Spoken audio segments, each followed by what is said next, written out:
Welcome to our second episode on Cricket 360 Africa with Denis and Eli. And this week we have a special guest, someone who's a friend of very many people. But maybe just to introduce him to you, he's a man who made his debut for Cricket Kenya in 1996 at the 1996 Cricket World Cup and went on to play over 135 ODI games for Kenya, 15 T20 internationals, and scored over 5,000 international runs for Team Kenya. Very well known as a batter, but also very, very handy off spinner. And a lot of people say he's one of the best players never to play Test cricket coming out of the associate world. The man, the legend, the myth himself, Steve Tikolo, will be joining Eli and I as we talk about so many things. But today's focus will probably be about his coaching career so far. I think he's spoken about his playing days so many times, but today we want to focus on his coaching career. Steve, asante, welcome. Thank you for joining us. No, thank you. Thank you guys for having me. I'm humbled. Yeah. For all the years we've played ourselves between Uganda and Kenya, my Swahili is still very, very poor, so I rely on you to help me. But it's good to see you looking very nice and well. Yeah, doing fine. Just relaxing now after coming back from Lagos. Okay, good to know. Good to know. I'm sure you're back home. I'm here with Eli. Eli, please greet the legend. Steve, Coach, how are you? I'm good. Yourself, my brother, how are you? I'm doing well. Thank you so much for making time to be with us here and just spend a few minutes with us. No, it's a pleasure. It's a pleasure always. All right, Steve, Eli, what have you been up to? The Cricket World Cup just ended in Zimbabwe. India, of course, yesterday running over England. I think a very, very big total there. 411 was always going to be a tall order for England. But nonetheless, a final that had over 700 runs. How was it in terms of the finale for you, people who love the game in Zimbabwe? No, it has been a wonderful experience. Just hosting the Under-19 World Cup has been a magnificent experience. Getting to see the future stars. I definitely think that there are a few names that we can look forward to from a lot of nations. And when I say a lot of nations, I am also including pretty much everybody. Michael Minos from Tanzania. Sorry, I am a little bit biased in terms of profiling cricketers from the African continent because no one speaks much about us, but Tanzania, they gave a good account of themselves. Yes, they played the big boys, but you know what? There is lots of hope in terms of what we can do. Just unfortunate that Namibia, they were watching this from the sidelines whilst they were hosting it, but I think it would have been a good experience also just seeing what other youngsters from other countries have been doing. Zimbabwe as well, I think they did well, despite not winning any game, but just that game time with those boys that are from better conditions or that are playing top level cricket gives you an eye-opening experience in terms of what you need to do. So it's been a very good experience from a cricket perspective. Tourism-wise as well, it's been good for Zimbabwe. Lots of traveling parents from, I think, all the nations that I saw in Bulawayo that came through. Bangladesh, India, England, New Zealand.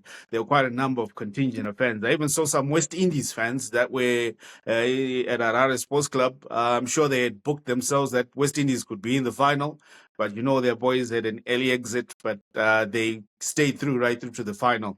So it's been a very good experience, and it's very good to see that Africa can be able to host such kind of a tournament with little fuss. Lots of rain initially, but also it comes with the territory and the time in which the games are chosen to be played. But still, the majority of the games were played, and Africa, I think it is done well. Two nations that are thousands of miles apart, not sharing any major borders, but are still able to co-host two cities, on 3 series actually, and be able to come up with a beautiful tournament. So kudos to both the Namibian Cricket Board, Zimbabwe Cricket Board, and ICC in coming up with this. Yeah, a fantastic show. I think Africa, we are slowly but surely starting to show that we have the capacity to host some of these big events. We saw what happened with the Africa Cup of Nations in Morocco, and the sort of show that Namibia and Zimbabwe have put on. It has gotten people talking in Uganda. They are wondering when Uganda, probably Kenya and Rwanda are going to host a major World Cup. and we are thinking about it. We are now very, very motivated. But coming to you, Steve, I remember what the qualifiers in Nigeria at mid last year, I think, no, early last year, where Tanzania was able to win that tournament unbeaten. Of course, we'll speak about a bit of Tanzania a bit later. But what did you make of their experience at the World Cup, their first time to feature at a World Cup? What did you make of it? I think being their first time and being a young associate nation, they gave a good account of themselves. Obviously, playing against the bigger test nations, our associate countries don't get much opportunities like the test countries. So I thought, from my end, I think Tanzania gave a good account of themselves. Looking at, like I've said, our associate countries don't get enough opportunities to play at that level. And obviously things like facilities and all that. When you look at teams like India, I think 2 or 3 players are currently playing in the IPL. And you see, that tells you a lot in terms of how we've seen them play. Like yesterday's game where Vaibhav scored, I think, 175. Yeah, He's yeah. one of the players who has had the experience of playing in the IPL, rubbing shoulders with the big players in the world. So our associate countries don't get such opportunities, but where we are right now, I see us growing, and it's just a matter of time that we start competing with those bigger teams. Yeah, maybe we started off from there. This level, did you ever get an opportunity of playing at this level? The under 19s. I know there's a very successful generation that played for Kenyan cricket. I think that was part of the World Cup in 2000.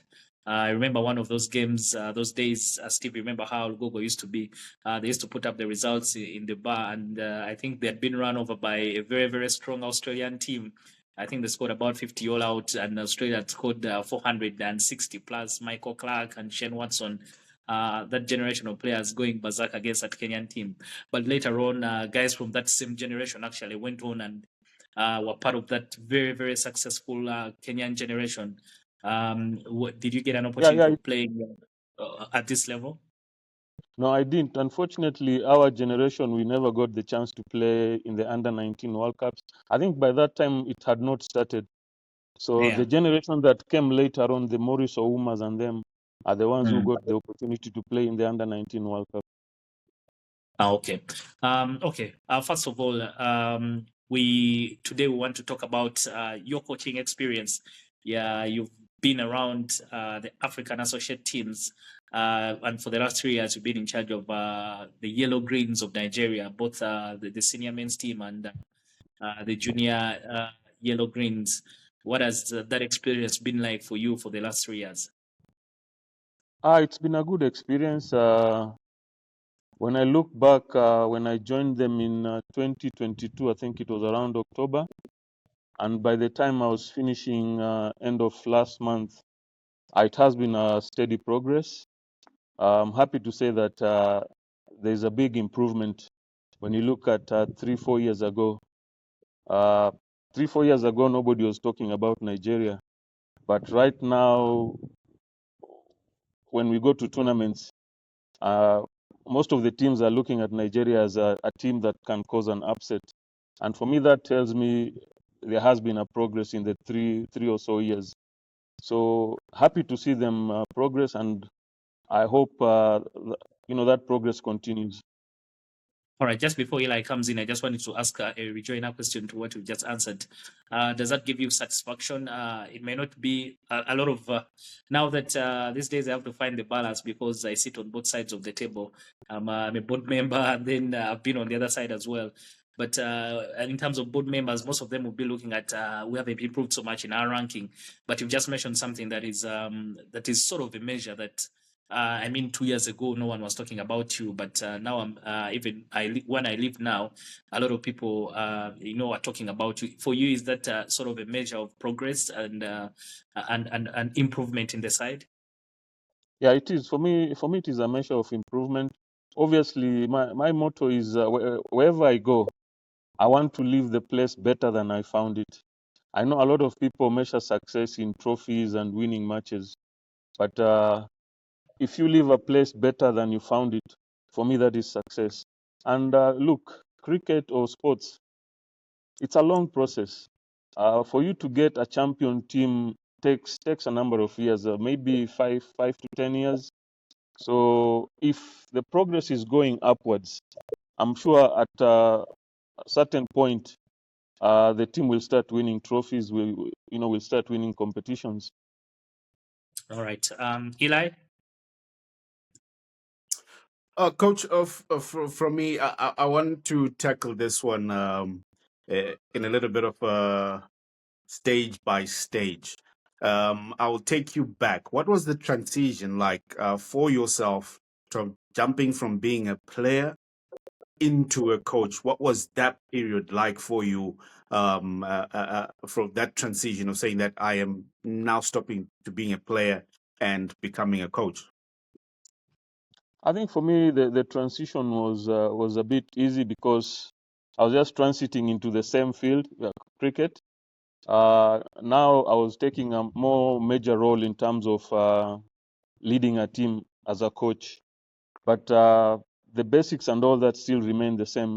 When you're playing and when you're a coach, the game of cricket, the basics, still remain the same. As a coach now, you've got to bring in how you manage the players, as opposed to when you're just a player, you think about your own performances. But as a coach now, you start thinking about the performance of the team, whether you have 15, 16, 20 players, you start thinking about the overall performance of the players. But the transition for me was good, was easy. Uh, my first opportunity of coaching came as a player coach. If you remember Southern Rocks, I played for Southern Yes. Rocks. I played for Southern Rocks in Zimbabwe as a player coach, and I got a lot of help from the likes of Coach Dube and the late Shepi. So the transition was a bit easy for me. All right. The reason why I asked that is because you spoke of motivation, and I think that's a very key role. And when you went to work with the Nigerian youngsters, what did you do with them to keep them so motivated? Because these were youngsters that were very new to international cricket at that level, but you managed to keep them motivated and then believe in themselves. What are the key things that you did with them so that when they came to this stage of the international scene, they didn't look at the phone book or rankings? What did you do with them? I think the first thing I did when I got there was to try and get them to be in an environment where everything is friendly.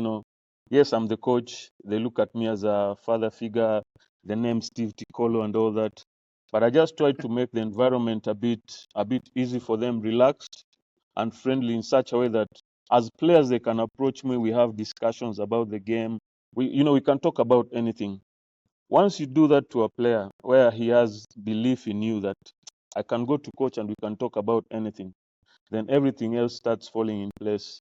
And you'll find that in an environment where there's that relationship, players will play and fight for the coach.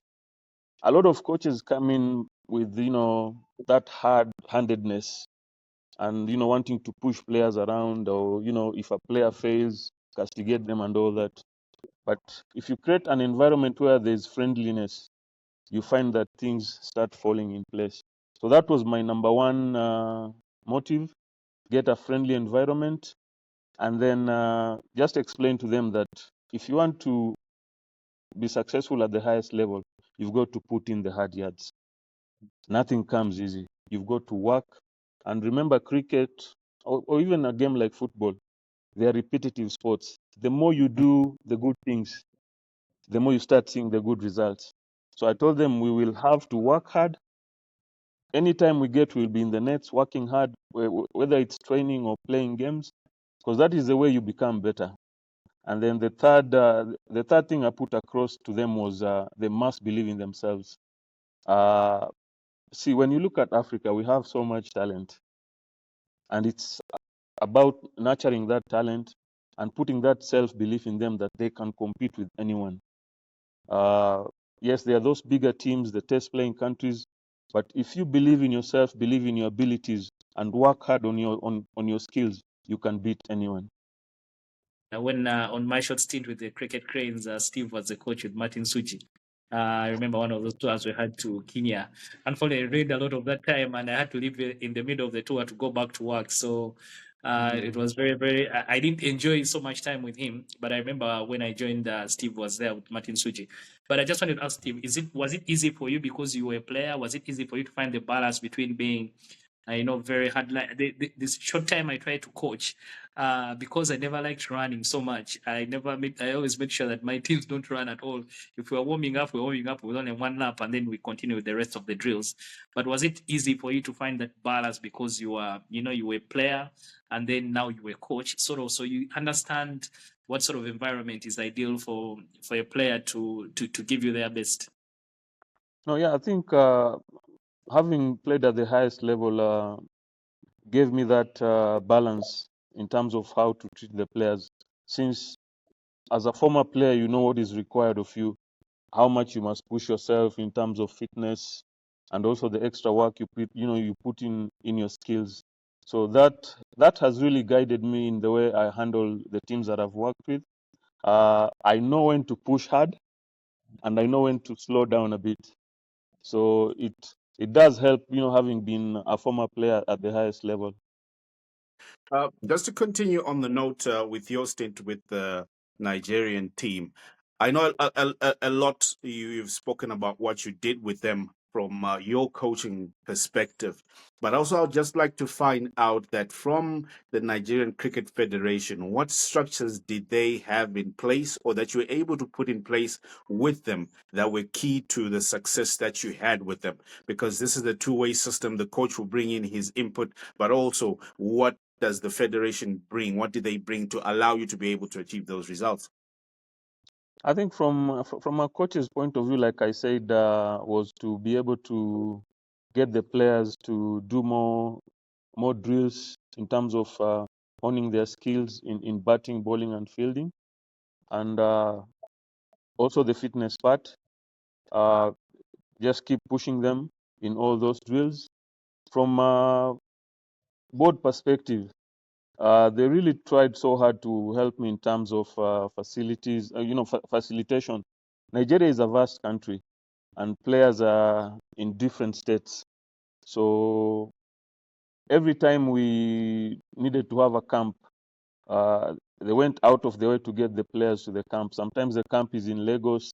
Players have to come from Kaduna. Kaduna is about 14 to 15 hours by road. Other players need to come from Benin, which is about 8 hours by road. So there are times when the board had to put them on flights, and it really costs a lot of money. But they went out of their way to do that. Again, when I look back with Nigeria, I would have wanted to be around my players most of the time, say 4 months, continuous months. But we couldn't do that because of funds. Like I said, the traveling, and when the players come to a station, say Lagos, they have to be put in hotels. So that was a hindrance in terms of their skills growing at a faster rate. So we ended up only having camps, say before a major tournament, is when the players come in for 2 weeks. You work in the camp and then go to a tournament. But again, looking back, for me, that was really minimal. We all know if you want to hone your skills, like I said, it has to be a continuous process. And sometimes 2 weeks, 3 weeks for a coach is not enough. When you see a number of issues in terms of their technique, you can't correct at that time because the tournament is around the corner. So yeah, when I look back, the board really tried, but in hindsight, going forward, if they can find a way of balancing that, whichever coach is there has access to the players 24/7. Fantastic. So then my next question, I will broaden that from what you just spoke about. I know African cricket, a lot of it, we say that we don't have the necessary funds to do a lot of things that will get us the results that we want.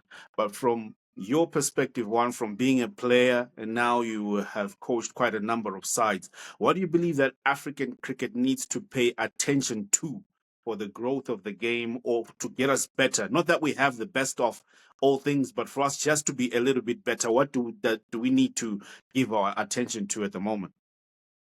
I think if you ask me, maybe our boards need to be a bit more aggressive in terms of going out there and trying to get sponsors.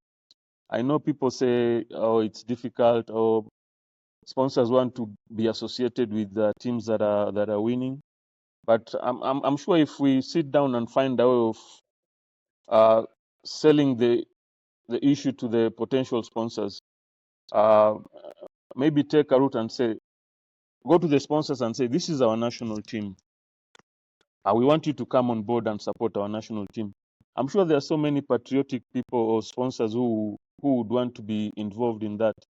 And like rightly said, whatever funding our boards get, African boards, when I say African, I've been part of Kenya cricket, I've been part of Uganda as a coach, I've been part of Tanzania as a coach, and now Nigeria. Whatever we get as funding from ICC is not enough for us to run all our programs. And that's where now the issue of sourcing for sponsors come in. Let's remember again, cricket is not, sorry to use this word, cricket is not a cheap game. In terms of facilities, grounds, equipment. So, we really need to be aggressive in terms of looking for sponsors. Fantastic. Dennis, anything you want to add there? Yeah, Steve, thank you very much. When you said our boards, I was thinking, speak to me directly, don't go through corners. But I want to maybe to just connect the dots for you as well. You are, for example, when you mentioned that Nigeria, the vets and the players come from different places, I liken it to our situation in East Africa where, all the cricketers, for example, in Kenya are in Nairobi, so everyone can walk to Sali or Gymkhana. Dar es Salaam. In Tanzania, everyone is in Dar es Salaam. Everyone can go to, the Gymkhana or the university ground in Kampala. Everyone is around Lugogo, so everyone comes in there. In terms of the culture, you've been across all these 4 countries. How much was it of a culture shock for you to go into Nigeria? And the things there are different. Whatever plans you've come with, now you have to sort of throw out your rule book and then start on a new canvas. Yeah, it was really a culture shock. Like you said, having worked with the 3 East African countries, where players at, if I may say, at your beck and call, because they are all in one city. So Nigeria became a challenge, given that the players are scattered in different states. But as a coach, again, you've got to find solutions. So I kept on urging some of the players, those who come to Lagos to play in the league, once they come to Lagos to play in the league, then we would try and work out something. A number of players ended up staying in my house, so that we can have those sessions with them. And those who did that, when we did that, because Lagos has about 5 national team players, and say 4 come from Kaduna and 3 from Edo, which is Benin. When they come in to play their league, I ask them to stay behind. So you find that particular week or the next 2 weeks, I had about 9 to 10 players in town who I would work with. But again, like as I said, as a coach, you've got to find solutions. So even if it meant that those 8 or 6 players staying in my house, so be it. I can imagine that must have been a very loud house. But also, sort of, besides the cricket, in terms of East Africa, we are sort of one and the same, pamoja, the food, and then the life language as well. Out of the cricket, adjusting to life in Lagos, how was it for you? A bit far away from the family. How was it for you to adjust to life in Nigeria for the last 3 years? Uh, it ended up going well. Initially, it was tough because Lagos is a busy city, loud and all that. The traffic is serious. I think during the under-19, you guys were stuck in traffic for Yeah. hours, eh? No, yeah, it's 7 hours. Yeah, Don't remind me. Yeah. I'll put that in my book. I'll put that story in my book if I ever write one. Yeah, so in terms of traffic, a place where you're supposed to spend something like 15 to 20 minutes, on a bad day you can spend 2 to 3 hours. But again, comes with it's part of the job. In terms of food, towards the end I started enjoying the Nigerian cuisine.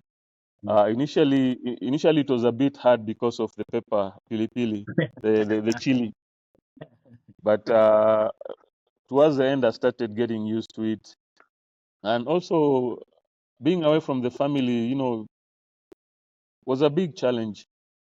Given that once I traveled to Nigeria, uh, coming back to Nairobi wouldn't be, in a short span of time, given it's about 5.5 hours. Mhm. So I would do 6 months and then come back and see the family and then go again, do the 6 months and then come for Christmas. So, it was really a challenge, in terms of being away from the family. But I thank God for the family that He has given me, my wife and 3 daughters. They've been very understanding that this is what dad needs to do, and they've allowed it, and I have their prayers, so I'm very grateful to God. Yeah, very true. I thank God for the family as well. I just remembered when your big brother Tom Tikolo was our coach before the under-19 World Cup in 2004. He would just drive his car across the border and then come to Lugogo and coach us, and then drive back and go back home. So every time when Lugogo were coming up from the hostel, you know how Lugogo is. When you see KCA is in the parking, you just know Coach Tom is around. So we all just run down to the ground, but that sort of sacrifice for him to drive, and it wasn't really like a fancy car or a Range Rover or something, but it was I think a nice small, I think it was a Corolla or something he would drive. But every time you'd see KCA in the parking, Coach Tom is around, so let's go and run down. But Mm. as you speak about family as well, for you as a player, and then you transitioned into coaching very, very quickly. That has meant that you spent really quite a lot of time away from the family. Probably kids have grown up. You've missed birthdays and certain celebrations. That sacrifice for you, is it worth it? Yeah, I think it's worth it. When I look at the teams I've worked with, like I said, whenever there's progress where you are, you Mhm. feel satisfied. And again, I thank God because the 4 African countries I've worked with now, Uganda, Kenya, Tanzania, Nigeria, there has been progress. Uh, Same for Kenya, which has gone down a bit, but there has been progress in those countries. And yeah, and for that, for me, it gives me satisfaction. It also eases the pain of being away from your family, seeing that whatever you're putting in, there is progress. Yeah, when you talk about progress as well, one of the things, first of all, it's a two-part question. Has it been easy for you to become a coach for these teams? Because, like you mentioned, you're Steve Tikolo. I know a lot of you carry a lot of respect from your playing days to your coaching days, and every time your name is even mentioned here in Uganda, people have a lot of respect for you. Has it been easy for you to adapt and coach? Because first when you enter a room, it's sort of when Zinedine Zidane is walking into Real Madrid, the first thing people have is respect. He scored one of the best goals in the Champions League, so you can't talk about that. But has it been easy for you because you're Steve Tikolo, and then of course the coach tag comes a bit later? I think it has played a part in making things a bit easier for me. Obviously, the respect you get from people, from the players, uh, makes you settle down a bit quicker if you are in a new place, and it helps you think. It helps things to run smoothly. So yeah, I would say it has helped having that name. But again, it comes down to how you treat your players, you treat everybody around you. I think that is very important, uh, despite having a big name. All right. Before you go back to Eli, I know the associate jobs are not very, very easy. You're the coach of the main team. You're probably also the assistant. You need to be the team analyst. Sometimes you may even need to be the physio, working with associate teams, because everyone is telling you, hey man, Steve, there's no budget to bring someone else. How is it navigating all those things? I mean, what keeps you going to just stay in the job and try and make a difference? We saw when you went to Tanzania, the team, the team greatly improved. They sort of, it's like someone had told them something that they had not known for a very long time. They started being very, very aggressive in T20 cricket. I think along the way, they even beat us. I think they beat Uganda in one of those games, if I remember correctly. But even when you left here, we sort of improved in our batting. We're a much better team. We're scoring more runs. Before that, we were always known as a team that will score very few runs and then field very well and bowl very well. And Nigeria as well, when you went there, the kids like Danladi just exploded onto the scene. They became so much better players.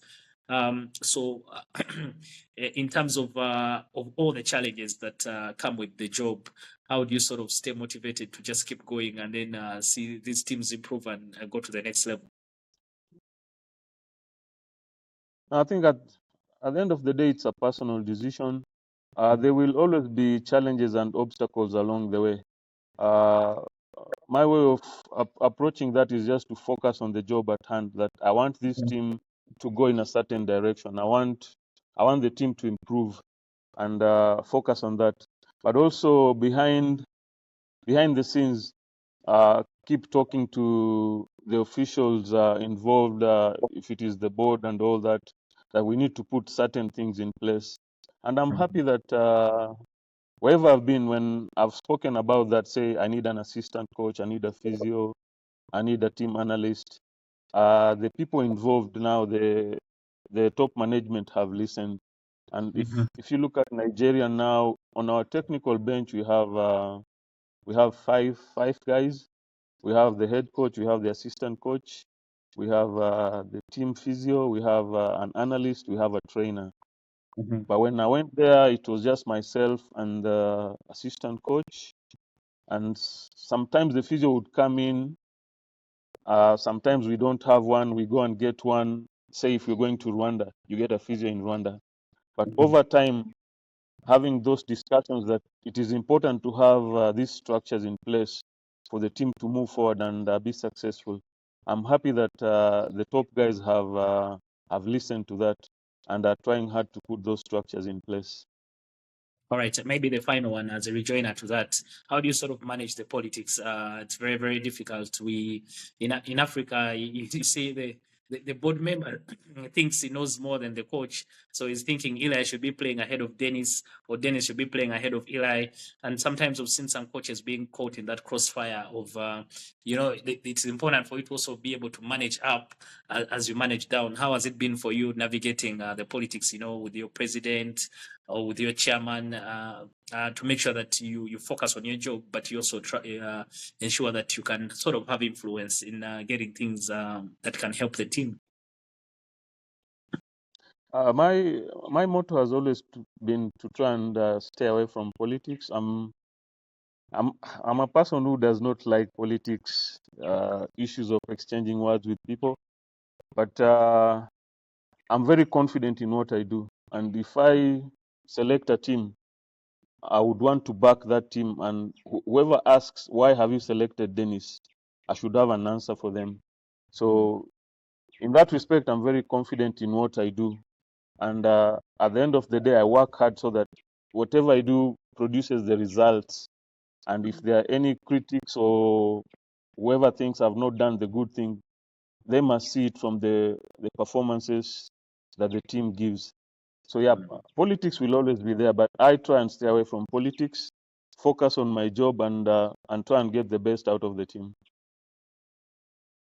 Thank you so much, Dennis. Coach, I know don't have much time left, about 10 minutes to go, but just give us a perspective. How has coaching changed your life from playing days?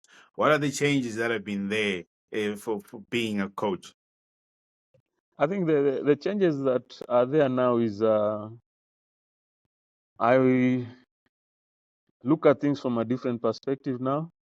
In terms of when I was a player, probably, you'd say as a player, you're a bit selfish. You're looking at yourself. Steve needs to score, but eventually, when Steve scores, the team benefits. So sometimes you look at things from a selfish perspective. But as a coach now, you have to look at the overall picture, how the team performs, how each and every player performs. So it has made me become a person who cares more about the bigger group than, as a player. Like I said, it's not a bad thing to be selfish if you want to perform, because the performance you get at the end of the day helps the team to achieve their goals. But having been a coach now, I look at the wider aspect of everything involved as a team. And then, with that being said, what elements of the game have you picked up and you're able to apply to life off the field? Discipline, which was there when I was playing, and obviously being able to relate to everyone, whether it suits you or not. I think for me that is the biggest thing, being able to relate with everyone. Right. In this next segment, I'm going to ask you about 4 questions. These are quick fire answers that I would need from you, Coach. You don't need to think too long. I just want them off the top of your head. All right. The best innings that you ever played as a player was against who? 65 against India in our first World Cup. Because it was our first World Cup, playing at the highest stage, my first 50 at that level was my high. Right. Is my highest innings. Toughest opponent that you ever faced? Okay, Australia. No doubt. All right. And then 2 words of advice if you were talking to a young Steve Tikolo that you wish someone had given you in your ears back then, what would they be? Being smart in your shot selections, and obviously discipline in terms of how you do your things, how you working hard in training, and even in the game. Just be disciplined. All right, and then one African cricketer that you believe the world should give an eye to and be watchful, who would that be?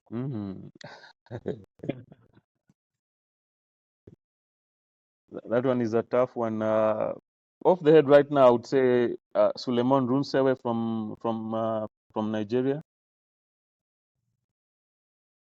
Now, lastly, what excites you about African cricket despite the many challenges that we have? What is one thing that you say, this excites me about where African cricket is? Like I said earlier on, we have immense talent, and if that talent is nurtured well, we can become world beaters. I believe so 100%. We have immense talent in Africa.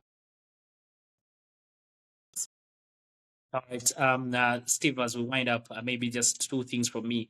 In terms of coaching, this current generation is a bit different. A lot of them have now taken up cricket especially at the associate level, have taken up cricket as a career. For example, in Uganda, a lot of us used to play while working, but now things have sort of flipped and changed. That a lot of young boys have picked up the game as a career because they earn something from it. Not so much, but something. What sort of advice do you give them so that you have a long career, but as well that when your career is done, you sort of have a fallback. You have something to fall back to. You're sort of set for life. You don't want to have situations where you're looking at former players and hey man, they are all over the place. They just didn't make enough they didn't use their time very well while they were playing. I think for me, again, I would go back to the word discipline. Be disciplined in everything that you do. You want to become the best player, there is a process or there's a pathway to that. Try and stick to that pathway or the process, and that requires a lot of discipline. Work hard, work smart. Secondly, you've made it your career. Look at becoming the best in that field. Money will come, look at how you can manage that money and invest it for your future. So as a professional cricketer, discipline is very important in all aspects, in terms of how you work and in terms of how you live your lifestyle. Coach, I know you've worked with a lot of former players that are now coaches, but what is it that one mistake that former players make when they become coaches? I think the one mistake former players make when they become coaches is wanting your players probably to play like you did. You must understand that people are different. Like for example, now if I want my players to play the way I did, sometimes these players are not the same as you. So you've got to understand that maybe their skill level is not as high as yours. So you need to have that patience to hone their skills to get to that level. I find sometimes coaches lose it because the players are not doing what the coach is telling them. You forgetting probably these players are not at your level, so you need to keep working with them for them to get to that level. So sometimes Mhm. patience is key. Thank you. All right, coach. Finally, in terms of ambition, one of the teams you've coached before, the Cricket Cranes, what the T20 World Cup in 2024. Tanzania mightily closed last year at the qualifiers, getting to the semi-finals for the first time. In terms of personal ambition as a coach, do you think coaching at the World Cup will be something that will give you some very good satisfaction down the line? Yeah, any player, any coach, I think the ultimate is to be part of that top level. When I say top level, the World Cup, uh, which is the ultimate in any sport. So for me, getting the opportunity to coach at a World Cup will be something that will be very satisfying.